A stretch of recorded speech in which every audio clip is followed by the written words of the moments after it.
नमस्कार आप सभी लोगों का स्वागत है आज की इस जूम ऑनलाइन मीटिंग में।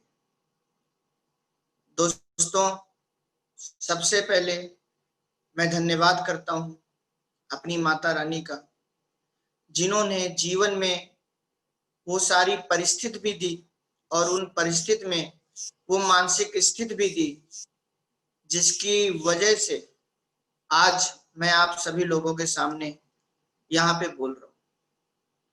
दूसरा धन्यवाद सबसे पहले माता रानी के बाद अपने दादाजी को देना चाहता हूँ, जो जीवन में एक पिता के रूप में आए और उन्होंने एक पिता की तरह वो सारा कुछ दिया जो एक पिता अपने बच्चे को देता है। जैसे एक पिता अपने बच्चे की काबिलियत को समझता है, जैसे एक पिता अपने बच्चे को डांटता है, जैसे एक पिता अपने बच्चे को समझाता है और उसको दुनिया में अपना सामर्थ्य दिखाने का पूरा मौका देता है, वो सब दत्ता जी ने दिया। दत्ता जी को बहुत बहुत धन्यवाद। और माता जी और दत्ता जी के चरणों में चरण स्पर्श करके मैं इस मीटिंग की शुरुआत कर रहा हूँ कि मुझे वो शक्ति दें कि मैं आप लोगों से वो सारी बातें कर सकूं जो आपके भी जीवन को बदले। दोस्तों, जैसे आज आप लोग मुझे सुन रहे हैं, हर इंसान का एक सपना होता है कि एक दिन वो बोले और दुनिया उसे सुने। ये सपना हर इंसान का है कि उसका सिग्नेचर ऑटोग्राफ बन जाए।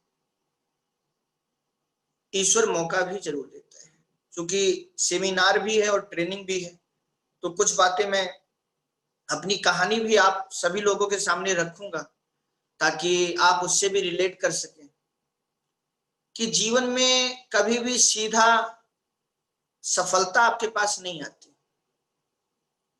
ईश्वर का खेल बड़ा निराला होता है, अंधेरे के बाद ही उजाला होता है। और जिस हीरे के लिए तड़पती है सारी दुनिया, उसका पिछला जीवन बहुत काला होता है।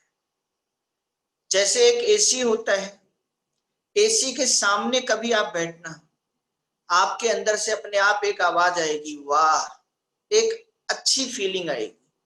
लेकिन कभी उसी एसी के पीछे आप जाकर खड़े होना, आपके अंदर से अपने आप एक आवाज आएगी, आह।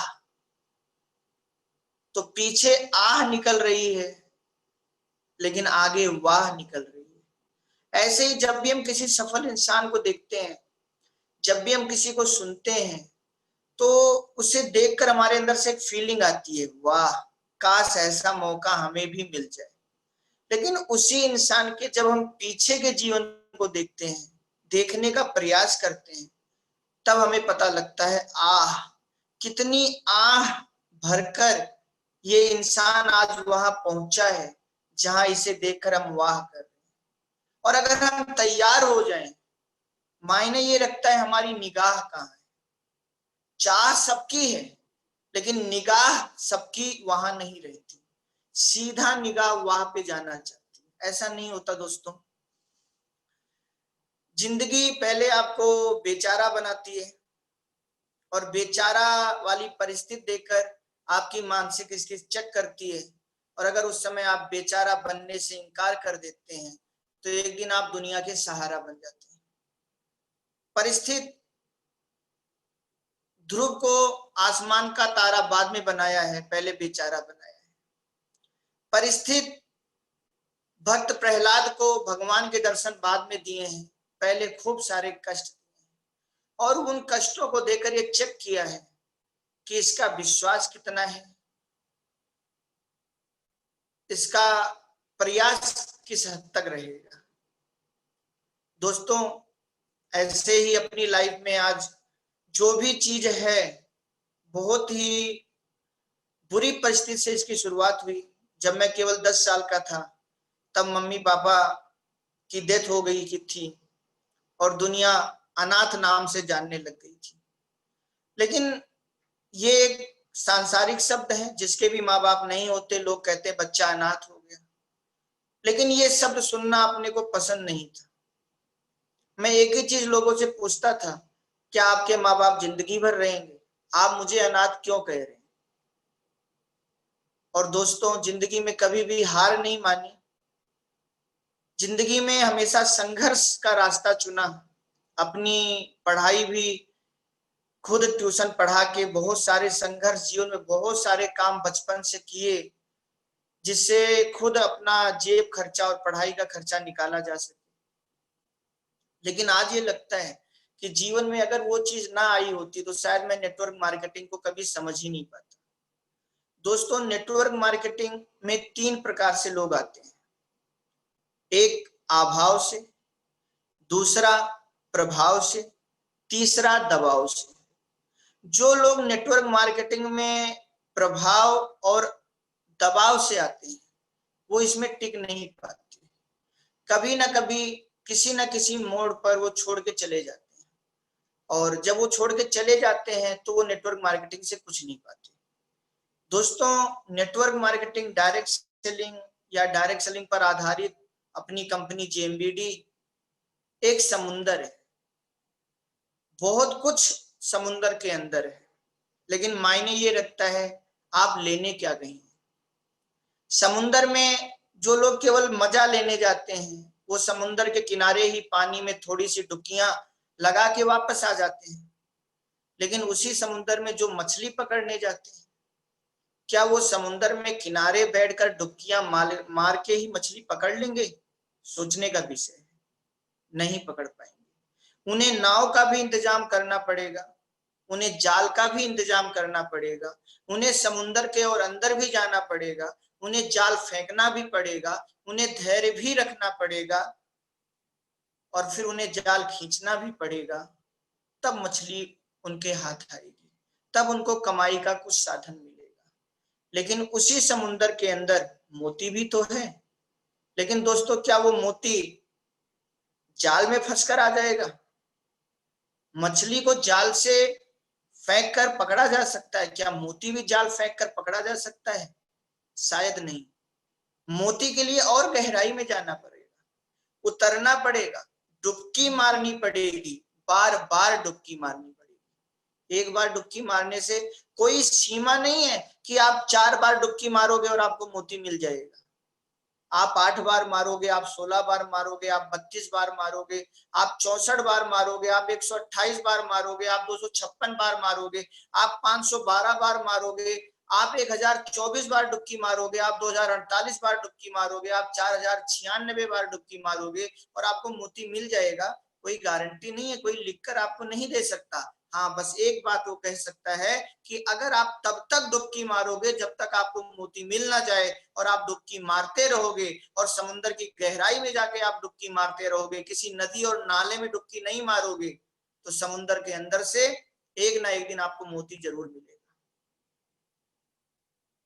दोस्तों, नेटवर्क मार्केटिंग समुंदर है, लेकिन आपकी परीक्षा भी बहुत लेता है। आज देखिए, एक अवसर कैसे आता है नाटकीय ढंग से आपके जीवन में, और फिर वही अवसर कैसे एक दिन बड़ वृक्ष बन जाता है। वही अवसर दुनिया के सामने आपको शख्स से शख्सियत बनाने का माध्यम बन जाता है। बरगद का पेड़ सबसे बड़ा होता है, लेकिन बरगद का बीज सबसे छोटा होता है। इसी प्रकार से जीवन में एक छोटा सा अवसर आपके जीवन को बहुत बड़ा वृक्ष बना सकता है। उदाहरण दद्दा जी, कितना नाटकीय ढंग से ट्रेन में दद्दा जी को ईश्वर ने किसी से मिलाया, लेकिन मायने ही नहीं रखता कि वो अवसर कैसे आया है। मायने रखता है आप कितनी गहराई से, कितनी समझदारी से उस अवसर को समझते हैं, पहचानते हैं और फिर लाइफ में निर्णय लेते हैं। फिर आप ये नहीं देखते कौन उसे कर रहा है, कौन उसे नहीं कर रहा है। आप अपनी जिंदगी के फैसले लेते हैं, और आपकी जिंदगी के फैसले भविष्य में फासले तय करते हैं कि आप भीड़ का हिस्सा होंगे या एक दिन आप किस्सा होंगे। दद्दा जी को ट्रेन में नेटवर्किंग के बारे में पता चलता है। किसने सोचा था कि एक वकील, एक ठेकेदार एक दिन अपना सब कुछ छोड़ के एक बहुत अच्छे नेटवर्कर बनने की राह पर निकल पड़ेंगे। और आज वही इंसान जेएमबीडी के रूप में पूरे भारत नहीं पूरे विश्व को एक ऐसी कंपनी दे रहे हैं कि जो भी नेटवर्किंग की ताकत जानता है, जो भी एक सही नेटवर्क कंपनी की तलाश कर रहा है, जो भी कुछ बड़ा करना चाहता है अपनी लाइफ में, उसके पास नंबर 1 प्रोडक्ट है, नंबर 1 बिजनेस वैल्यूम है और नंबर 1 अवसर है अपनी लाइफ को बदलने का, जो हमें नहीं मिला। नेटवर्किंग की ताकत तो समझ में आ गई, लेकिन इस क्वालिटी के प्रोडक्ट, इस क्वालिटी के बिजनेस वैल्यूम और इस क्वालिटी का सपोर्ट नहीं मिला। लेकिन आज दद्दा जी वो पूरे भारत नहीं, पूरी दुनिया के सामने एक ऐसी कंपनी खड़ी कर रहे हैं और ये मौका दिया है आज सबको कि हर व्यक्ति अपने को यहाँ शख्सियत बना सकता है। दोस्तों 10 साल में जब मम्मी पापा की डेथ हो गई, उससे पहले का जीवन दिल्ली में था, लेकिन उसके बाद कुछ मजबूरियों के कारण गांव में रहना पड़ा और ईश्वर से एक ही चाहत थी कि ईश्वर कुछ ऐसा देना कि जैसा जीवन मुझे मिला है ऐसा जीवन कभी हमारे बच्चों को न मिले, और अपनी लाइफ की एनर्जी ऐसे क्षेत्र में लगाना चाहता था जहां से लाइट अगर चली भी जाए तो इन्वर्टर बैकअप देता रहे। ईश्वर ने अवसर भेजा बड़े नाटकीय ढंग से। मेरी 12वीं का पेपर मेरा पूरा हुआ था। उसके बाद घर वालों का एक बार बार प्रेशर था पीछे से कि पढ़ने में अच्छे हो तो इंजीनियरिंग करो। आईआईटी का मैंने फॉर्म भर दिया था और घर वाले भी यही कह रहे थे कि इंजीनियरिंग करो। उसी बीच में हमारे पास एक नाटकीय ढंग से गर्मी की छुट्टियों में मैं अपना पॉकेट खर्चा निकालने के लिए एक एनजीओ में जुड़ा हुआ था और उस एनजीओ में हम लोग गांव-गांव जाकर हेपेटाइटिस बी का टीकाकरण करते थे और उसमें 5 रुपए एक टीका, एक कार्ड बनाने का मुझे मिलता था। गांव-गांव घर-घर जाकर कार्ड बनाना होता था और एक कार्ड बनाने का 5 रुपया मिलता था। एक दिन में मैं 100 कार्ड बनाने लगा था, 500 रुपया कमाने लगा था। पूरे ग्रुप में कोई 35 कार्ड, कोई 40 कार्ड, कोई 50 कार्ड बनाता था, लेकिन मेरा 100-150 कार्ड बनने लगा था। तो ये देखकर पूरी टीम में एक अच्छा नाम था और एक शौक था बचपन से अच्छा पहनने का। तो एक दिन की घटना है कि हमारी टीम के एक सदस्य हैं जो एक अच्छा पैंट शर्ट पहन के आते हैं, काफी अच्छा लग रहा होता है कपड़ा, और उनसे मैं पूछता हूँ कि ये कपड़ा बहुत अच्छा लग रहा है, कहाँ से आपने खरीदा? तो एक ही बात कहते हैं, ये मैंने किसी दुकान से नहीं खरीदा है, इसको खरीदने से पैसा आता है। ये बात सुनकर मैं हंसा था। सोचिए, आज अगर आपके साथ कोई नेटवर्किंग में पहली बार आप किसी को बताने जाते हो और वो हंसता है तो आपको लगता है सीरियस नहीं है। ऐसा मत सोचिए, ये एक मानव नेचर है। हम भी हंसे थे। हमने कहा कपड़ा खरीदने से पैसा आता है? बोले हाँ।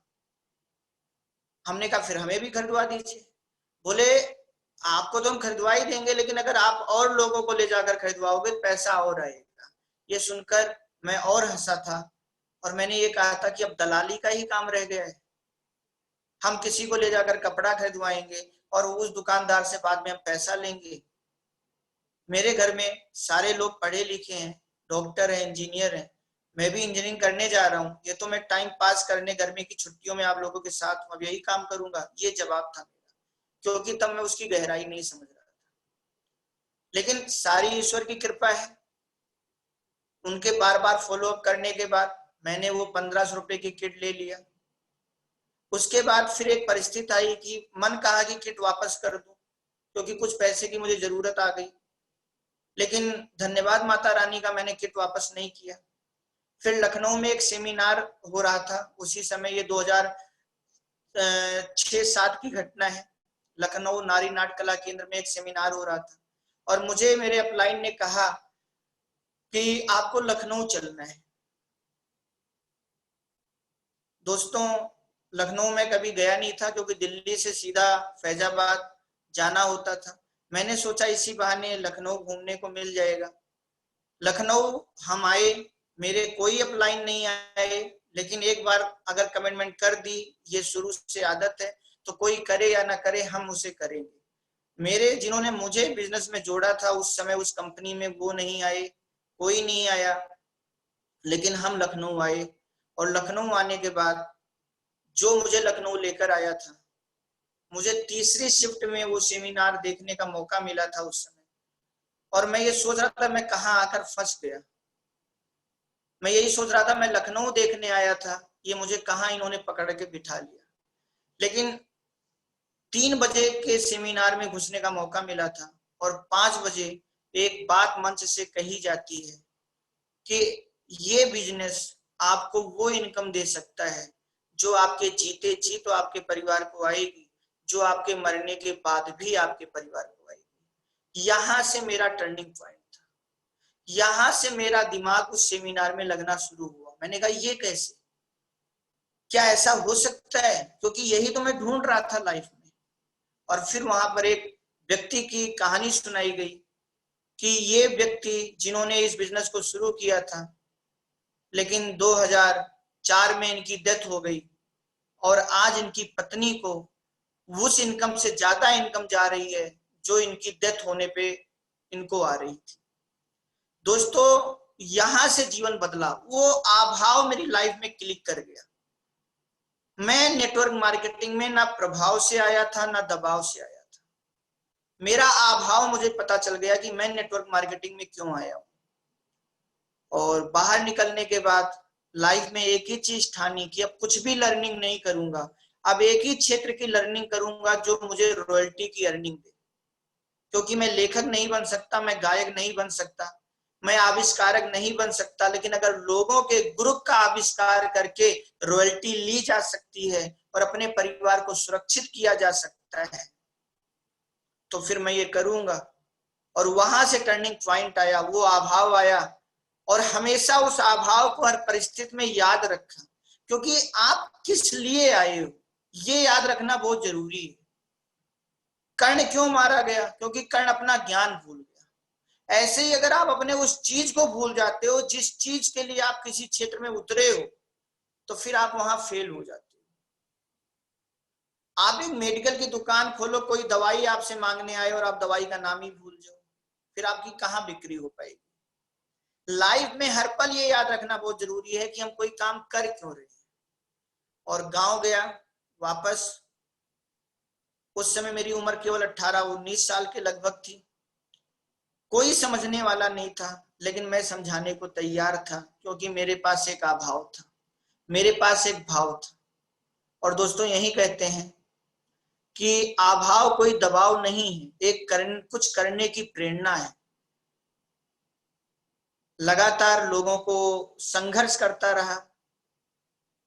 जो मेरे पास पैसे थे उस समय बैंक में, उस समय दादाजी से मुलाकात नहीं थी, जो भी मेरे पास था बहुत सारी गलतियां की। कभी लोगों का अपने पैसे से ज्वाइनिंग करा देना कि इस वजह से टीम बन जाएगी, कभी लोगों को अपने पैसे से सेमिनार में बिठाना कि अब ये सेमिनार देखकर शुरू हो जाएंगे, कभी लोगों को नाश्ता पानी कराना कि इस तरीके से मेरी टीम बन जाएगी, लेकिन वहां कुछ भी नहीं हुआ। और बहुत सारे कारण ऐसे आए, बहुत सारी ऐसी परिस्थिति आई, तब अगर रुक गया होता तो शायद आज आप लोगों के सामने नहीं होता। उसी बीच में हमारे घर में भागवत थी, वो भागवत दादा दादी के लिए मैंने ही कराया। उसमें मेरे परिवार वाले मेरे ऊपर बहुत नाराज थे, क्योंकि जब सारे लोग दिल्ली से गांव आए तो गांव में सारे लोगों ने परिवार वालों को बहुत भड़काया। और भागवत जिस दिन खत्म हुई, जिस दिन उसका भंडारा हुआ, उसके दूसरे दिन पूरे घर में एक बैठक हुई। जज बहुत सारे लोग थे, मुजरिम मैं अकेला था। और एक वहां पे सुनाया गया मुझे फैसला कि या तो तुम ये बेकार के काम छोड़ दो, ये कुछ नहीं होता। बहुत सारी कंपनियां ऐसी आई और गई, सबने अपने अपने वो अनुभव गिनाए जो सुनाते ही हैं, कोई किसी कंपनी कोई किसी कंपनी। लोगों ने कहा तुम अभी जोश में हो, भैया भाभी नहीं है, तुम बर्बाद हो रहे हो, समाज यही कहेगा कि घर वालों ने ध्यान नहीं दिया और लड़का बर्बाद हो। तो अगर हमारे ऊपर ये इल्जाम लगना ही है तो हम चाहते हैं कि और अच्छे से लग जाए। इसलिए या तो तुम जाकर अपनी फिर से पढ़ाई शुरू करो, तुम्हारा इंजीनियरिंग में भी सिलेक्शन हो गया है, और या तो तुम घर छोड़ दो। दोस्तों ये सुनने के बाद जैसे एक लड़की का विदाई होती है और वो रोती है कि अभी मेरा घर छूटेगा, 2 दिन तक मैं अपने कमरे में बैठ के केवल रोता रहा कि कैसी परिस्थिति है ये लाइफ में। और मेरे पास दो ही चीज था, या मैं परिवार वालों के सामने झुक जाऊं, रुक जाऊं, और या तो अपनी जिंदगी की शुरुआत करूं। धन्यवाद माता रानी का, जिन्होंने एक प्रेरणा दी, एक हौसला दिया कि लाइफ में कुछ बड़ा करके दिखाना है। और मैंने माता रानी का नाम लेकर घर छोड़ दिया, दिल्ली आना हुआ। दिल्ली में बहुत सारी घटनाएं हुई, कुछ पैसों की मेरी चोरी हो गई। जिस रिश्तेदार के यहाँ मैंने अपना अटैची रखा हुआ था, वहां से कुछ पैसे मेरे निकल गए। और बहुत सारी चीजें हैं, मेन पॉइंट पे आता हूँ क्योंकि ट्रेनिंग में भी आप लोगों से बात करनी है। ये बातें तो केवल इसलिए सुना रहा हूँ कि ये कभी मत सोचना कि कामयाबी किसी को किस्मत से मिल जाती है, कामयाबी किसी को उसके मत से मिलती है, हर परिस्थिति में जो उसका मत होता है। धन्यवाद दोस्तों। उसी बीच दिल्ली में एक आरसीएम बाजार का उद्घाटन था, कालका जी में। दत्ता जी से वहां मुलाकात होती है पहली बार, और वो पहली बार की मुलाकात दत्ता जी से मैं अपनी सारी चीज बताता हूँ कि मैंने क्यों घर छोड़ा है, किस लिए घर छोड़ा है, मेरा क्या सपना है। और वहां से मुझे दत्ता जी का प्यार और आशीर्वाद मिलना शुरू होता है। कहते हैं ना कि किसी भूखे को क्या चाहिए, खाना। किसी अंधे को क्या चाहिए, 2 आंखें। मुझे क्या चाहिए था, एक ऐसा पिता, एक ऐसा गुरु जो मुझे समझ सके, जो मैं कुछ करना चाहता हूं उसे समझ सके। और धन्यवाद दत्ता जी का कि उन्होंने उसे समझा और लगातार अपने सानिध्य में रखना शुरू किया। और फिर दोस्तों संघर्ष तब भी चला, कई बार टीमें बनी, कई बार टीमें टूटी। जिंदगी में मैंने केवल 26 दिन नौकरी की है दिल्ली आकर, और उस समय कई बार मुझे पार्कों में सोना पड़ा है, कई बार मुझे कुत्तों के साथ सोना पड़ा है। वो भी मतलब कहते हुए भी आंखों में आंसू आते हैं। वो भी एक दिन था, लेकिन कभी हार नहीं मानी और ये सोचा कि हमने घर छोड़ा क्यों। घर तो हमने इसलिए छोड़ा है ताकि हम सही से वो नेटवर्किंग कर सके। 26 दिन के बाद नौकरी छोड़ दी दद्दा जी से बातचीत करके, और जिंदगी में निर्णय लिया कि कभी जॉब नहीं करेंगे। और एक ही सपना था, हम कामयाब होंगे, हम आगे बढ़ेंगे। ये सोचकर आया था नेटवर्क मार्केटिंग में कि 18-19 साल में नेटवर्क मार्केटिंग मिली है तो 5 साल, 23-24 साल में करियर पूरा हो जाएगा और एक बहुत अच्छी लाइफ अपनी फैमिली को और अपने आप को दूंगा। लेकिन जैसे मैंने थोड़ी देर पहले कहा ना कि मोती तो समुद्र के अंदर है, लेकिन उसकी कोई मतलब कोई गारंटी नहीं है किस डुबकी में वो मिलेगी। ऐसे किसी फील्ड में कामयाबी है, लेकिन ये पता नहीं है कितने साल संघर्ष कराने के बाद मिलेगी।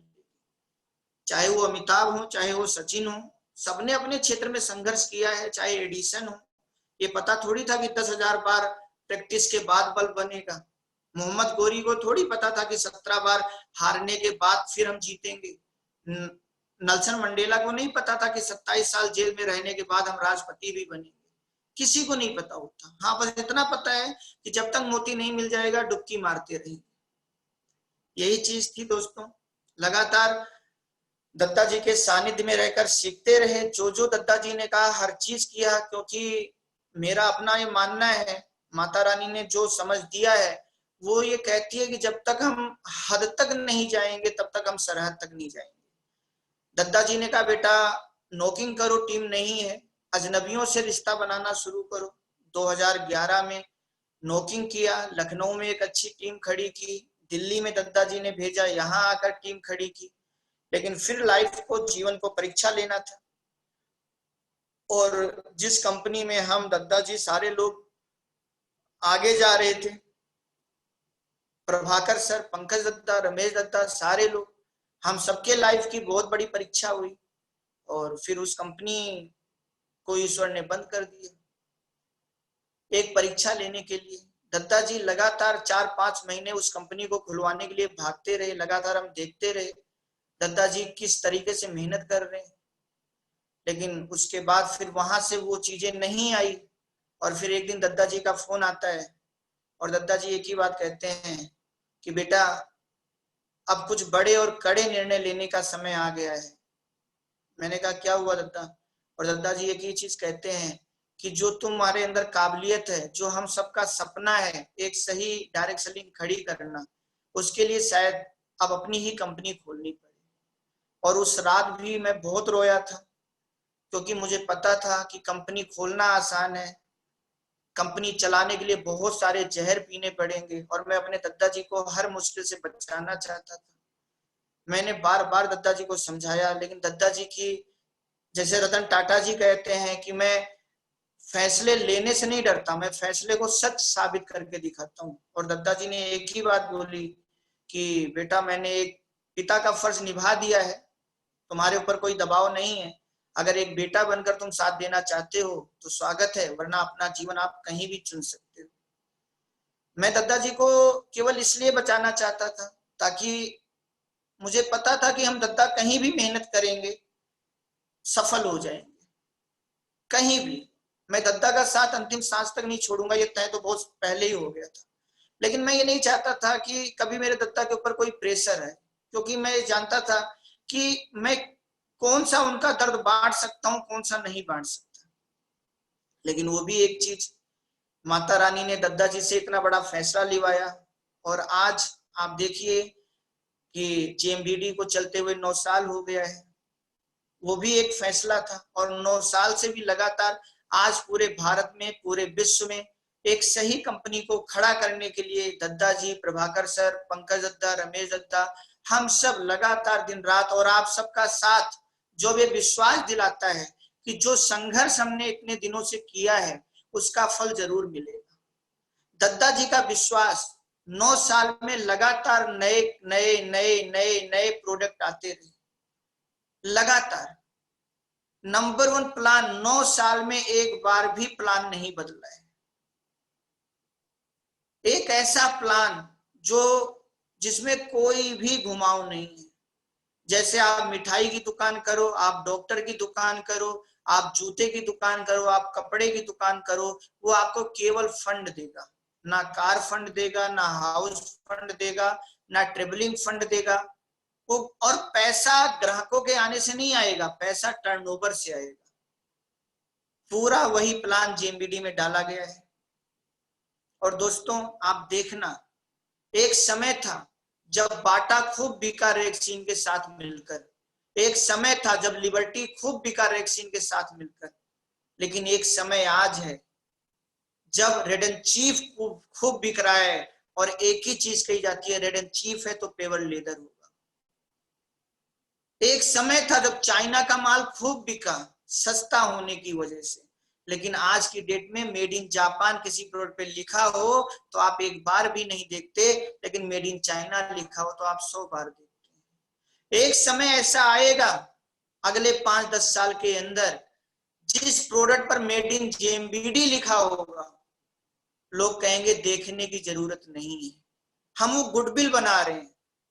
अच्छी चीजों पर लोगों को भरोसा जल्दी नहीं होता, लेकिन एक बार भरोसा हो जाए तो जल्दी जाता भी नहीं। ये याद रखिएगा। हम सारे लोग, जेएमबीडी कंपनी को खोलना कोई पूर्व प्लानिंग नहीं थी। जेएमबीडी कंपनी एक उस समय एक सोच है,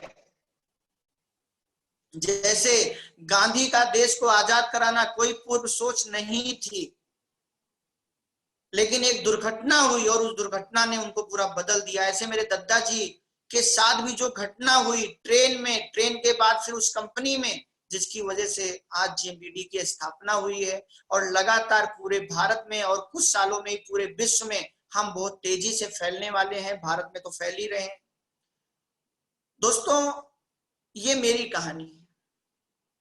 कभी भी जीवन में, इसलिए इसका एक छोटा सा पार्ट सुनाया कि ये मत सोचना कि जिंदगी में कोई इंसान बिना कीमत चुकाए कामयाब हुआ है।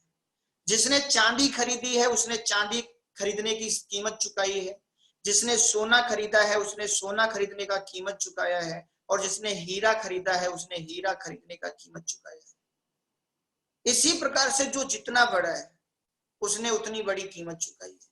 आप लोग भी बड़े बनना चाहते हो, जेएमबीडी आप लोगों के लिए। हमें जो नहीं मिला, दत्ता जी को जो नहीं मिला, जो किसी सही कंपनी के मालिक का साथ नहीं मिला, सही प्रोडक्ट नहीं मिले, ऐसे प्रोडक्ट नहीं मिले जो आप मार्केट में दो तो उसका 100% रिजल्ट आने की गारंटी हो, ऐसे प्रोडक्ट नहीं मिले जो आप एक रिक्शे वाले को भी दे सको इतने सस्ते हो, ऐसे प्रोडक्ट नहीं मिले जो आप एक करोड़पति को भी दे सको क्वालिटी में इतने अच्छे हो, वो सारे प्रोडक्ट हम आपको दे रहे हैं जेएमबीडी में।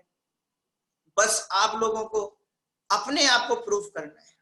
यही आप लोगों के लिए एक मौका है दोस्तों। इस मौके को अगर आप भुना लोगे, बहुत जल्द आप लोग अपनी कहानी बड़े बड़े सेमिनारों में सुनाते हुए नजर आओगे। जेएमबीडी का प्लान, जिसकी सबसे बड़ी ताकत है अवेयरनेस, ये अवेयरनेस इनकम जिसके बहुत सारे फायदे हैं। अवेयरनेस इनकम दोस्तों इतनी बड़ी है कि आप अपने चेक के साइज को हर महीने जो डिफरेंस से आपकी इनकम बनती है उस इनकम को आप डबल कर सकते हैं। ये अवेयरनेस की ताकत है और ये धीरे धीरे फैलेगी दोस्तों। आप मुझे बताइए, जब तक देश में नौकरियां नहीं थी, जब तक सरकारी नौकरी नहीं थी, देश आजाद नहीं हुआ था, उससे पहले क्या कोई पेंशन शब्द जानता था? नहीं जानता था। आज पेंशन शब्द या सरकारी नौकरी लोगों के दिमाग में क्यों घर कर गई है? क्योंकि बहुत सारे लोगों ने रिटायर होकर पेंशन पाकर एक अच्छी जिंदगी जीते हुए देखा। लोगों ने देखा कि जिसने सरकारी नौकरी कर ली वो बुढ़ापे में भी नौकरी नहीं कर रहा है तो भी हर महीने पैसा कमा रहा है, और जिसने सरकारी नौकरी नहीं की, प्राइवेट काम किया, खेती की, दुकान की, वो जब बूढ़ा हो रहा है और वो काम नहीं कर पा रहा है तो उसके पास कोई पैसा नहीं आ रहा है। इस बात ने, इस परिस्थिति ने लोगों की मानसिक स्थिति बदली और हर व्यक्ति ने अपने बच्चे को बोलना शुरू किया कि बेटा अगर तू पढ़ाई लिखाई करेगा तो सरकारी नौकरी के लिए करेगा। लोगों ने 5-5, 10-10 लाख घूस देना शुरू कर दिया केवल उस सरकारी नौकरी को पाने के लिए। लेकिन क्या शुरू में, क्या पहले दिन ही जब तक ताकत नहीं पता थी तभी ये चीज शुरू हो गई? शायद नहीं। ऐसे ही अवेयरनेस की ताकत धीरे धीरे आने वाले समय में लोगों को समझ आने वाली है। अवेयरनेस दोस्तों कहते हैं अचल संपत्ति, और आज लोग अचल संपत्ति जमीन को मानते हैं, लेकिन मैं आपसे कह रहा हूं जमीन से भी बड़ी अचल संपत्ति अवेयरनेस। आप सोचिए, अगर आपको आज मौका मिले जमीन को घेरने का, सरकार आपको बोले कि जितनी जमीन आप घेर लोगे ये आपकी और आपके बाद आपके बच्चों की हो जाएगी, आप क्या करोगे? आप नौकरी करोगे? आप खेती करोगे? आप दुकान करोगे? आप आईएएस पीसीएस बनने की तैयारी करोगे? आप खिलाड़ी बनना चाहोगे? नहीं, सब कुछ छोड़कर सबसे पहले आप जमीन घेरोगे, क्योंकि आपको आज जमीन की ताकत पता चल चुकी है। आज बहुत सारे प्रॉपर्टी डीलर की जिंदगी आप देख रहे हैं, लेकिन आज के 50 साल 100 साल पहले भी क्या जमीन की यही कीमत थी? नहीं, लोग फ्री में जमीन दे दिया करते थे। दोस्तों ऐसे ही आज के 100 साल बाद नहीं, केवल अगले 5-10 साल के बाद लोगों को जेएमबीडी अवेयरनेस की ताकत समझ में आने वाली है।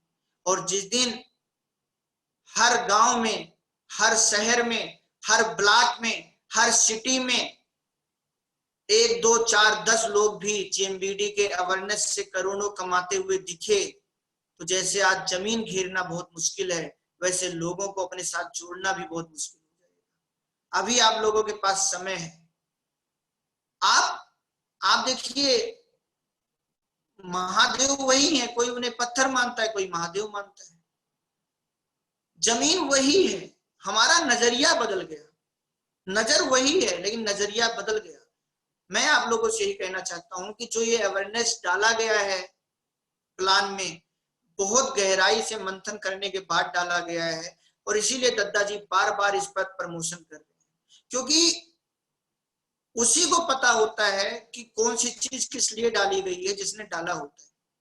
तो जो ये प्लान में डाला गया है अवेयरनेस, और लगातार दद्दा जी जो प्रमोशन कर रहे हैं, ये समझिए कि दद्दा जी आपको एकदम खोया, मतलब आपको 1 किलो दूध पिलाया जाए या 100 ग्राम खोया खिला दिया जाए, बराबर है, ताकत उतनी है। तो मेरा आप लोगों से कहना है कि अवेयरनेस, और अवेयरनेस कैसे बढ़ेगी, इसके लिए अगर आप ये सोचोगे ना कि मुझे 10 अवेयरनेस रोज करानी है, आपको मुश्किल लगेगा। पहले तो आपको अपने शब्द बदलने पड़ेंगे। आपको वो शब्द सोचने हैं जिसे करना आपको आसान लगे। आपको वो चीज सोचनी है जो सोचते ही आपको लगे ये तो मैं कर सकता हूं। जैसे आप सोचते हो कि मुझे 10 लोगों को ज्वाइन कराना है, अब ये सोच ही आपको लगता है बड़ा मुश्किल है, कौन ज्वाइन करेगा, कहाँ जाऊं, उसके पास जाऊं वो तो ज्वाइन नहीं करेगा, उसके पास जाऊं वो भी नहीं करेगा। आपने ऐसा शब्द सोच लिया, मैं 10 लोगों को रोज ज्वाइन कराऊंगा, या आपने सोच लिया कि मैं रोज 10 लोगों को इस बिजनेस की जानकारी दूंगा, जाकर बताऊंगा। तो ये तो आसान है, क्योंकि जानकारी देने के बाद वो चाहे नो कहे चाहे यस कहे, आपको क्या दिक्कत है। आप जानकारी देनी है। अब आप सोचिए कि अगर आप अपने आप को बोल रहे हो कि मुझे रोज 10 जानकारी देनी है, आपके अंदर से एक भाव आएगा, ये तो आसान है, जानकारी तो मैं किसी को भी दे सकता हूँ। ऐसे शब्द पहले सोचने हैं। और जब आप ज्यादा काम करेंगे, महीने में ज्यादा लोगों से मिलेंगे, फिर औसत का नियम आएगा। औसत का नियम ही हर जगह काम करता है। मतलब आप सोचिए कि एक बहुत अच्छा खिलाड़ी हो जो केवल 10 गेंदे खेले, क्या वो 100 रन बना सकता है? नहीं। वो 10 गेंदों पे 6 रन बनाए तो भी 100 रन नहीं बनेंगे। लेकिन एक उतना अच्छा खिलाड़ी ना हो, लेकिन वो 200 गेंदे खेल ले, हर 2 गेंद पर उसने 1 रन बनाया तो भी उसके 100 रन बन जाएंगे। जोश में आना बहुत जरूरी है, होश के साथ हवा रहना बहुत जरूरी है। एक बहुत अच्छा LIC वाला है, वो जिसको प्लान दिखाता है वही LIC करा लेता है, लेकिन वो महीने में 30 ही प्लान दिखाता है। और एक अभी नया नया LIC एजेंट बना है जिसके अंदर जोश है, जो जानकारी देने का काम करता है, जिसको सही से प्लान दिखाना अभी नहीं आता, लेकिन वो महीने में 200 लोगों को प्लान दिखा रहे हैं। हो सकता है उससे 60 लोग LIC करा ले, हो सकता है 70 करा ले, हो सकता है 50 कराएं, लेकिन ये जिसको बहुत अच्छा आता है इससे तो ज्यादा ही करा रहे, इसने तो 30 ही किया। जबकि अगर ये 200 लोगों में जाता तो हो सकता है इसकी 200 LIC हो जाती, लेकिन ये 200 लोगों में गया ही नहीं। तो आपके पास कितनी भी नॉलेज है, आपके पास कितनी भी काबिलियत है, आप जिसको बताते हो वही जुड़ जाता है, लेकिन आप कम ही लोगों को बता रहे हो, फिर ज्यादा अवेयरनेस आपकी कैसे आएगी। इसलिए आपको आता हो या ना आता हो, किसी चाकू में 1% धार ना हो, उससे आप आलू काटना शुरू कर दीजिए। 10-20 किलो आलू काटेंगे, धार अपने आप आ जाएगी। और किसी चाकू में बहुत धार हो, उसको आप 6 महीने रख दो, एक आलू मत काटो, उसकी धार चली जाएगी। ऐसे ही आपकी जो धार आनी है वो फील्ड में जाकर लोगों से मिलने से आनी है, लोगों को जानकारी देने से आनी है। एक व्यक्ति के पास जाओगे, उसको कुछ जानकारी दोगे। सबसे बड़ी बात क्या है, जब आप किसी को बोलते हो ना, उस समय भी आप कुछ सीख रहे होते हो। आप दूसरे को बोलते हो, आप कुछ सीख रहे होते हो, आप तीसरे को बोलते हो, आप कुछ सीख रहे हो। आप 100 लोगों से मिलोगे, अपने आप आपकी जुबान सीधी हो जाएगी। जैसे साइकिल जितनी ज्यादा चलाओगे उतनी जल्दी चलाना आ जाएगा, और जितना कम चलाओगे उतना देर में चलाना आएगा। और अगर 1 साल 2 साल 3 साल 4 साल ना चलाओ, फिर चलाना शुरू करो, फिर वैसे ही लगेगा जैसे आप अभी शुरुआत कर रहे हो। तो जब साइकिल आपको चलाना नहीं आता तो सीधी सड़क पर भी साइकिल टेढ़ी मेढ़ी चलती है, लेकिन जब वही साइकिल चलाना आपको आता है तो टेढ़ी मेढ़ी सड़क पर भी साइकिल सीधी चलती है। यही लॉजिक आपको समझना है। आपको GMBD की पूरी जानकारी देनी आती हो ना आती हो, आप जाकर ज्यादा से ज्यादा लोगों से मिलें, उन्हें जानकारी देते देते देते देते देते देते देते देते कब आपको पूरी जानकारी देना आ जाएगा आपको पता भी नहीं चलेगा। ज्यादा से ज्यादा लोगों से मिलें। दोस्तों, मैं एक अभी कैलकुलेशन कर रहा था कि अगर एक इंसान रोज 10 लोगों को जानकारी दे तो वो महीने में 300 लोगों को जानकारी देगा,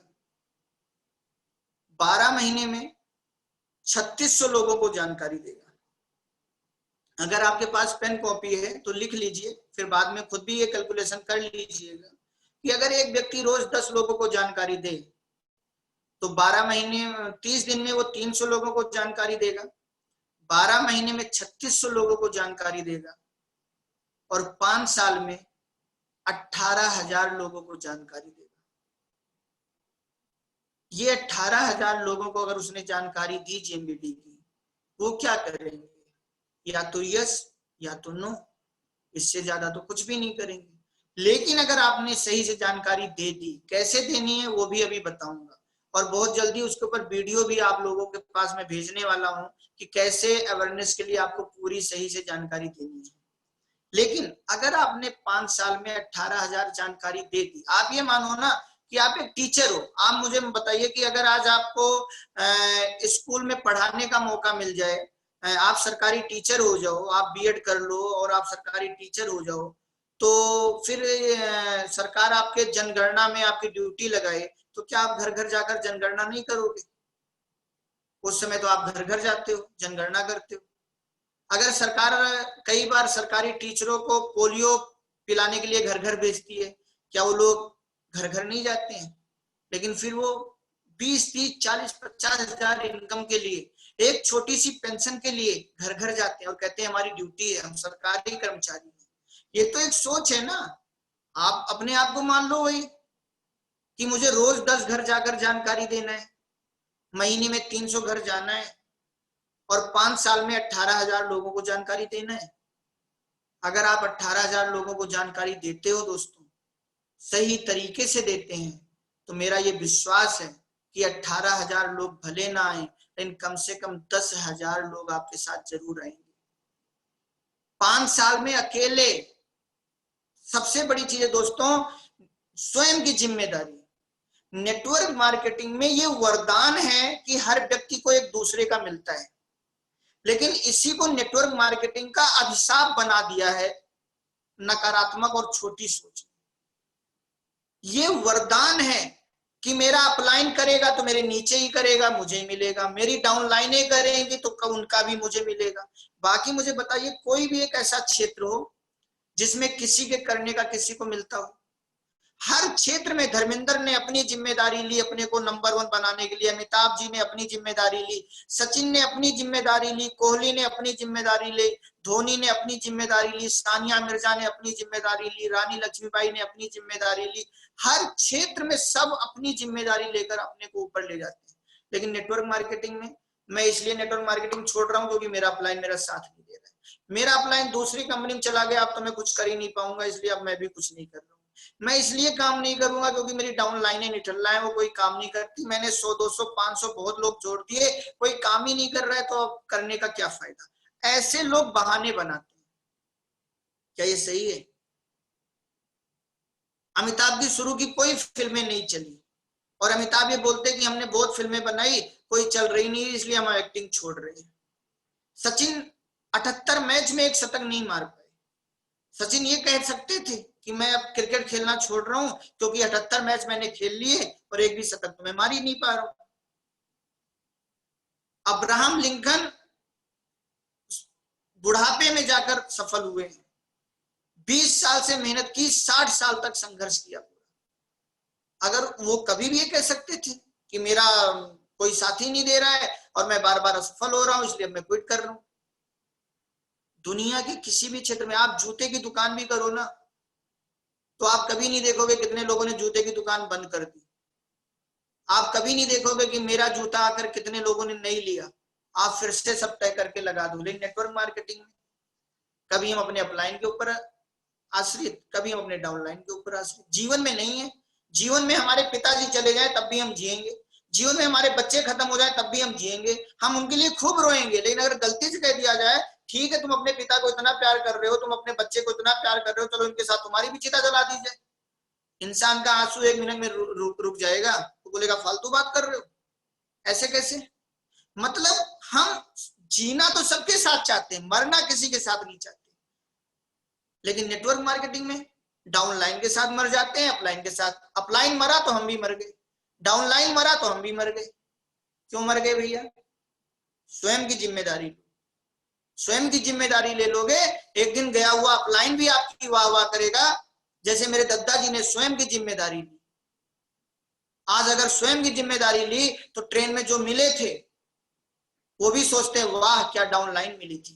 अगर यही दादाजी अपने उस अपलाइन को देखते रहते तो फिर आज दादाजी कहां होते। इस बिजनेस में दोस्तों आप अपनी जिम्मेदारी लो। आप 5 साल में आप ये मानो कि आप एक सरकारी नौकरी कर रहे हो और 5 साल के अंदर आपको 18,000 लोगों को जीएमबीडी की जानकारी देनी है, बात खत्म। अब अगर आप 18,000 लोगों को जानकारी देंगे, 10,000 लोग भी उसमें से जीएमबीडी में आ जाते हैं, तो दोस्तों अगले 5 साल में तो सुई से लेकर कोई ऐसा सामान नहीं बचेगा जो जीएमबीडी में ना हो। आज अगर कोई व्यक्ति जीएमबीडी में खरीदारी करने आता है तो कम से कम 2-3 हजार रुपए महीने का आराम से सामान खरीद सकता है। 5 साल में तो बहुत कुछ आने वाला है। 10,000 लोग अगर 5,000 रुपए का भी सामान खरीदते हैं, कैलकुलेशन कर लेना मीटिंग खत्म होने के बाद, 5 करोड़ रुपए का टर्नओवर आपका हो रहा है। इस 5 करोड़ के टर्नओवर के लिए आपने क्या लगाया? अगर आज आपको 5 करोड़ का टर्नओवर अपनी फैक्ट्री और दुकान से करना पड़े तो कितना लगाना पड़ेगा? और उसमें अगर आपने 5 करोड़ रुपया लगा के कोई काम शुरू किया है और आपके कर्मचारी छोड़ के चले जाएं, तो क्या आप फैक्ट्री बंद कर दोगे या नए कर्मचारी ढूंढोगे? अगर आपका मैनेजर छोड़ के चला जाए तो आप फैक्ट्री बंद कर दोगे या नया मैनेजर ढूंढोगे? आपको अगर रॉ मटेरियल नहीं आ रहा है तो आप रॉ मटेरियल ढूंढने का प्रयास करोगे, आप फैक्ट्री बंद कर दोगे? आपके ऊपर सरकार जांच लगा दे तो आप सरकार से लड़कर जीतने का प्रयास करोगे, आप फैक्ट्री बंद कर दोगे? क्योंकि तो आपका 5 करोड़ लगा है। यहां बिना 1 रुपया लगाए केवल 5 साल समय लगा दो, 5 करोड़ का व्यापार हो सकता है। 5 करोड़ के व्यापार में कम से कम 2.5-3 करोड़ 4 करोड़ बीवी तो होगा ही। अब 2.5-3-4 करोड़ बीवी होगा तो आप सोचिए आपका लेवल क्या होगा, आप किस लेवल पर होंगे। अगर ये खूबी आपके अंदर आ गई तो आपको रूबी बनने से कोई नहीं रोक सकता, ये याद रखिएगा। क्योंकि इस बिजनेस पर आपका रूबी आ जाएगा और आपको 5-10 लाख रुपया महीना कोई नहीं रोक सकता। ये बढ़ भी सकता है, केवल अवेयरनेस से ये इनकम आएगी। ये 2.5 करोड़ बिजनेस 3 करोड़ जो होगा ये आपकी अवेयरनेस होगा, क्योंकि ये काम आपने किया है, ये ईंटें आपने लगाई हैं। और आप मुझे बताइए अगर 3 करोड़ भी बिजनेस होता है, 3 करोड़ का 5% ही कितना है? 15 लाख। केवल अवेयरनेस इनकम 5 साल के बाद 15 लाख रुपया महीना आप ले सकते हैं। और इसमें जब रूबी की इनकम जुड़ेगी, इसमें जब और सारी इनकमें जुड़ेंगी, फैमिली सिक्योरिटी की इनकम जुड़ेगी, तो यही इनकम कहां जाएगी? और ये इनकम आपको केवल एक स्वयं की जिम्मेदारी से आ सकती है। तो दोस्तों अगर ये इनकम आप लेना चाहते हैं तो लगातार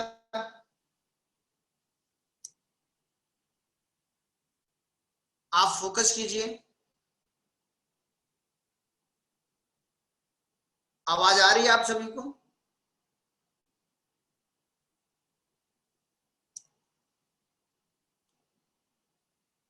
आवाज आ रही है दोस्तों?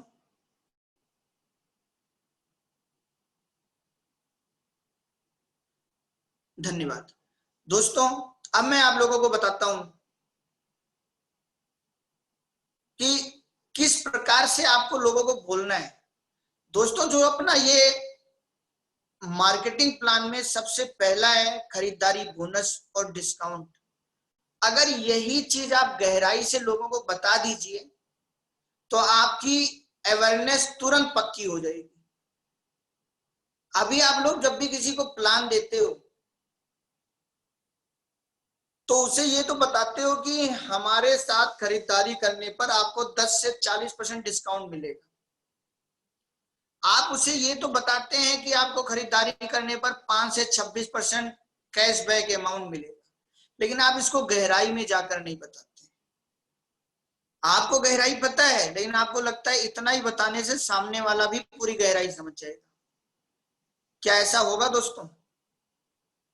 शायद नहीं। आप मुझे एक चीज बताइए, टाटा हो गए, बिरला हो गए, अंबानी हो गए, या दुनिया का कोई भी बहुत बड़ा व्यापारी है, एमडीएच का मालिक हो गया, बाबा रामदेव पतंजलि लेकर आज 10,000 करोड़ के मालिक हो गए, ये सारे लोगों ने कौन सी नेटवर्किंग कंपनी खड़ी की है? क्या इन्होंने नेटवर्कर ज्वाइन करा के अपने को इतना बड़ा बड़ा टर्नओवर का मालिक बनाया है? और इनके प्रोडक्ट खरीद कौन रहे हैं? इनके प्रोडक्ट वही लोग खरीद रहे हैं जो लोग इनसे कोई डिस्काउंट नहीं पा रहे हैं, जो इनके 2-2, 4-4, 5-5, 10 साल, 20 साल, 50 साल से ग्राहक बने हैं, लेकिन कोई कैशबैक नहीं पा रहे हैं। लेकिन अगर आप ये दो चीजें सही से बता दो कि हमारा साबुन लेने पे कैसे डिस्काउंट आता है, हमारी चाय पत्ती लेने पे कैसे डिस्काउंट आएगा, हमारा टूथपेस्ट लेने पे कैसे डिस्काउंट आएगा, हमारा मसाला यूज करने पे कैसे डिस्काउंट आएगा, और यही चार चीजें आप बाजार से लेते हो तो आपको कितने की पड़ेगी, और यही चीजें आप हमसे लेते हो तो कितने की पड़ेगी? तो सबसे पहले तो आपने डिस्काउंट का पैसा कमा लिया, इसके बाद इन डिस्काउंट के बाद भी हर सामान पर बिजनेस वैल्यूम है, और इस बिजनेस वैल्यूम का आपको 5% से शुरुआत होगा। आप ग्राहक के रूप में भी काम करो, हम करियर के रूप में काम कर रहे हैं, हम जो भी व्यक्ति आगे लाएंगे आपके नीचे लाएंगे, और इस तरीके से आपको 5%, 8%, 11%, 14%, 17%, 20%, 23%, 26%, इस तरीके से आपको आमदनी भी आएगी, केवल आप खरीदारी करते रहे, और उसके पूरे जीवन की कैलकुलेशन करके आप दिखा दीजिए। मेरा ये विश्वास है अगर ये सब आपने कर दिया तो दोस्तों जरूर वो तुरंत आपकी अवेयरनेस में खरीदारी करने को ज्वाइन हो जाएगा। और दोस्तों अवेयरनेस का मतलब भी यही है कि एक व्यक्ति आए और हर महीने वो खरीदारी तो करता ही रहे, और उसकी खरीदारी का 5% लाइफ टाइम आपको आता रहे, चाहे आपकी एक लाइन चले। लेकिन अगर आप अपनी दोनों लाइनों में अपने अवेयरनेस कर रहे हो तो इसका और भी बहुत सारा फायदा है। दोस्तों अगर आपने अवेयरनेस करके अपने बिजनेस को बढ़ाने का ठान लिया तो आपकी टीम में इतना अच्छा डुप्लीकेशन होगा कि हर व्यक्ति अवेयरनेस करेगा, और जब हर व्यक्ति अवेयरनेस करेगा तो उसको दोनों लाइनों में अपने लोग लगाने में कोई दिक्कत नहीं होगी। और अगर लोगों ने दोनों लाइनें अपनी चलानी सीख ली, अगर दोनों लाइनें लोगों ने अपनी चलानी सीख ली तो कभी किसी का चाहे अपलाइन हो चाहे डाउनलाइन हो, कभी उस व्यक्ति के ऊपर कोई प्रभाव नहीं पड़ने वाला। ये अपलाइन का जाना, ये डाउनलाइन का जाना, ये तो एक प्रोसेस है, हर नेटवर्किंग में हुआ है। बड़े बड़े लीडरों के अपलाइन गए हैं और बड़े बड़े लीडरों की डाउन लाइनें भी गई हैं, लेकिन वो बड़े बड़े लीडर नहीं गए क्योंकि उन्होंने अपनी सारी लाइनों को चलाने की जिम्मेदारी स्वयं ले ली थी, और इसीलिए वो सारे लोग आज डायमंड हैं कहीं ना कहीं। अगर यही काम आप भी करेंगे, अपनी दोनों लाइनें चलाने की जिम्मेदारी ले लेंगे, अवेयरनेस करने की जिम्मेदारी ले लेंगे, अपनी टीम को अवेयरनेस की ताकत समझा देंगे, स्वयं की जिम्मेदारी के साथ इस काम को करेंगे, तो मेरा आपको ये विश्वास है कि आप भी इस बिजनेस में जरूर डायमंड बनेंगे। और अगर यही डुप्लीकेशन आपकी टीम में हुआ तो एक दिन आपके ग्रो लाइन में भी बहुत सारे डायमंड आएंगे। कि मान लीजिए आप दुनिया के सबसे बड़े व्यापारी बनना चाहें, तो सबसे बड़ा व्यापारी बनने, जो दुनिया के सबसे बड़े व्यापारी हैं, कभी भी उन्हें 50% प्रॉफिट नहीं होता, कभी भी वो 50% प्रॉफिट पे काम नहीं करते, 30%, 40%, 20% प्रॉफिट पे भी काम नहीं करते। इस दुनिया में सबसे कम प्रॉफिट एक कंपनी लेती है, और इस दुनिया में सबसे ज्यादा प्रॉफिट एक रिटेलर लेता है, लेकिन इस दुनिया में सबसे ज्यादा अमीर एक कंपनी बनती है। आज जो कंपनियां 1%, 2% में भी करोड़पति अरबपति बन रही हैं, वो भी तो अपने ग्राहक ही बनाती है। आप सोचिए वो 1-2% प्रॉफिट लेने के लिए कितना बड़ा रिस्क लेती है। करोड़ों अरबों रुपया लगाती हैं, रॉ मटेरियल, सरकार से रजिस्ट्रेशन, टैक्स देना, चोरी होने का डर, कर्मचारी का दबाव, कितनी सारी चीजें झेलती हैं केवल 1-2% प्रॉफिट के लिए, और उसके बाद अपना ग्राहक बनाती है। जेएमबीडी में तो आप सभी लोगों को 5% प्रॉफिट सीधा मिल रहा है, जितने ग्राहक आप अपने बना लेंगे। आप एक कंपनी की सोच से सोचिए, अपनी सोच बदलिए। आप ये सोचिए कि आप एक कंपनी हैं और आपको अपनी कंपनी में आप पर्सनल जितना ग्राहक अपने स्वयं बना लेंगे, उस टर्नओवर का 5% आपको डायरेक्ट आना है, बिना 1 रुपया लगाए, बिना रॉ मटेरियल की चिंता किए, बिना सरकार के पास जाकर कोई रजिस्ट्रेशन कराए, डायरेक्ट 5%, वो भी लाइफ टाइम। यही तो एक कंपनी होती है। अगर आज आप अपनी कंपनी भी खोलें करोड़ों रुपया लगाकर, और वो कंपनी जब तक चलेगी तभी तक तो आपको 1-2-4-5% प्रॉफिट आएगा। अगर वो कंपनी नहीं चलेगी तो वहां से भी नहीं आएगा। लेकिन अगर वो नहीं चलेगी तो कितना नुकसान होगा, और चलेगी तो फायदा कितना देगी, 5%। यहां अगर आप इस तरीके से काम करें कि जेएमबीडी मेरी कंपनी है और मुझे इसके लिए ग्राहक बनाने हैं, तो आप सोचिए कि जितने ग्राहक आप बनाते जाएंगे उनसे 5% अवेयरनेस भी आएगा डायरेक्ट एक कंपनी के तरीके से, और 40% पैसा नेटवर्किंग का भी आएगा। कौन कंपनी का मालिक आज 45% कमा रहा होगा? आप ये सोचिए कि आप जिस जेएमबीडी से आप 45% कमा सकते हैं, लेकिन अगर आप केवल 26% कमा रहे हैं तो बाकी का पैसा तो आप छोड़ रहे हैं। अगर आप 2% रॉयल्टी हो गए हैं तो 26-2 28% ही तो आप कमा रहे हैं। अभी भी आप 17% पैसा और कमा सकते हैं। अगर आप 4% रॉयल्टी हैं तो 26-4 30% आप कमा रहे हैं, अभी भी 15% पैसा आप कमा सकते हैं। और इस 15% पैसा को कमाने के लिए आप क्यों निर्भर है अपने अपलाइन और डाउनलाइन के ऊपर? क्या कोई कंपनी का मालिक अपने कर्मचारियों के ऊपर निर्भर होता है या उन कर्मचारियों का विकल्प तलाशता है? क्या कोई कंपनी का मालिक अपने किसी रिश्तेदार या अपने पिताजी के ऊपर निर्भर होता है कि पिताजी आप कंपनी आओगे तभी मैं कंपनी चलाऊंगा? या पिता अगर कंपनी में उनके पिताजी आना बंद कर देंगे, या उनका कोई भाई आना बंद कर देगा, या उनके कोई रिश्तेदार जिनके साथ मिलकर उन्होंने कंपनी शुरू की थी और वो आना बंद कर देंगे तो कंपनी को बंद कर देंगे? नहीं। तो दोस्तों सारा खेल है सोच का। अगर आपको बार बार अपने दिमाग में डालना है कि 5% डायरेक्ट पैसा, अगर आप अपनी अवेयरनेस नहीं कर रहे हो तो आप हमेशा मान के चलना आप 45% पैसा जेएमबीडी में कभी नहीं कमा पाओगे। आप डायमंड भी बन जाओ, 40% ही पैसा कमा रहे हो, 5% पैसा तो डायरेक्ट आप छोड़ रहे हो।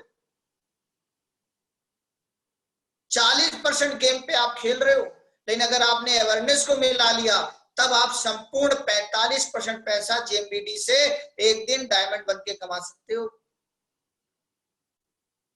बिना इतना सारा रिस्क लिए। दूसरी बात, अगर जो व्यक्ति अवेयरनेस पर फोकस कर रहे हैं, इनडायरेक्टली पता चल रहा है कि उसका डायमंड जाना तय है क्योंकि वो स्वयं की जिम्मेदारी लिए, वो हर महीने अपनी अवेयरनेस करा रहा है, वो 10 अवेयरनेस 20 अवेयरनेस हर महीने करा रहा है, अपने आप वो अपनी दोनों लाइनों की डेप्थ टू डेप्थ हर महीने अगर 10 लोग भी आ रहे हैं तो हर साल 120 लोगों की डेप्थ उसकी बढ़ रही है। और दोस्तों ये जो लोगों का आना जाना ये प्रोसेस है। आप एक हॉस्पिटल खोलिए बहुत बड़ा, उस हॉस्पिटल में क्या होगा, नए बच्चे पैदा भी होंगे और कुछ लोग मरेंगे भी। अगर किसी के मरने से आप हॉस्पिटल बंद कर रहे हो फिर आप कभी डॉक्टर बन पाओगे? या आप बच्चे के पैदा होने से खुशी मनाने लग गए फिर आप कभी नहीं। आप देखना कोई डॉक्टर कोई मर जाता है फिर भी वो आकर हाथ पार धोकर अपने केबिन में आराम से बैठता है, ठीक है भैया ले जाओ करो। रोते कौन है? परिवार वाले, डॉक्टर नहीं रोता। किसी के बच्चा पैदा हुआ उसके परिवार वाले खुशियां मना रहे, क्या आप डॉक्टर खुश होता है? अरे वाह वाह बहुत अच्छा केक काटो ये लाओ, नहीं, फिर भी वो सामान्य रहता है। ये है प्रोफेशनल। कोई मर जाए तो भी समान, कोई पैदा हो जाए तो भी समान, और इन्हीं दोनों के बीच आपका हॉस्पिटल चलता रहेगा। ऐसे ही बस चलती है। जैसे मीना नेगी जी ने कहा कि ट्रेन से बहुत सारे लोग चढ़ते हैं, बहुत सारे लोग उतरते हैं। अब आप मुझे बताइए कि मान लीजिए कोई ड्राइवर बस चला रहा है, कोई बस से उतर गया तो क्या कंडक्टर और ड्राइवर रोने लग जाएंगे कि हाँ मेरी बस खाली हो गई, अब तो कोई है ही नहीं? अरे थोड़ी देर चलाओ भी फिर भर जाएगी। और मान लीजिए उसके बस में बहुत बड़ी भीड़ आ गई, तो क्या वो बस चलाना छोड़ के डांस करने लग जाएंगे कि वाह वाह इतनी भीड़ आ रही है वाह? नहीं, कोई उतरे तो भी बस चलाएंगे, कोई चढ़े तो भी बस चलाएंगे। सब टिकट लेकर अपना बैठेंगे। कुछ लोग ऐसी टिकट लेंगे जो कुछ देर में उतर जाएंगे, कुछ लोग ऐसी टिकट लेंगे जो बस जहां खत्म होगी वहां उतरेंगे। ऐसे ही नेटवर्किंग में होता है। एकदम अपनी सोच को बदलिए, और ये सोच आपकी तभी बदलेगी जब आप अपनी अवेयरनेस की जिम्मेदारी लेंगे। अपने आप ही पता चल जाएगा। जिस इंसान ने अपनी अवेयरनेस की जिम्मेदारी ले ली, दोस्तों एक जगह मैंने पढ़ा था कि अगर आपको एक महीने में अमीर बनना है तो फूलों की खेती करो, अगर आपको एक पीढ़ी में अमीर बनना है तो वृक्षों की खेती करो, और अगर आपको पीढ़ी दर पीढ़ी अमीर बनना है तो आप लोगों की खेती करो। जमीन से भी बड़ी अचल संपत्ति है अवेयरनेस। ये अवेयरनेस जो आपकी इनकम को, मतलब अगर आपकी डायमंड की इनकम 1 करोड़ होगी और तब तक आपने अवेयरनेस के लिए सही से मेहनत किया है, तो वही इनकम 2, 2.5 करोड़ 3 करोड़ जा सकती है।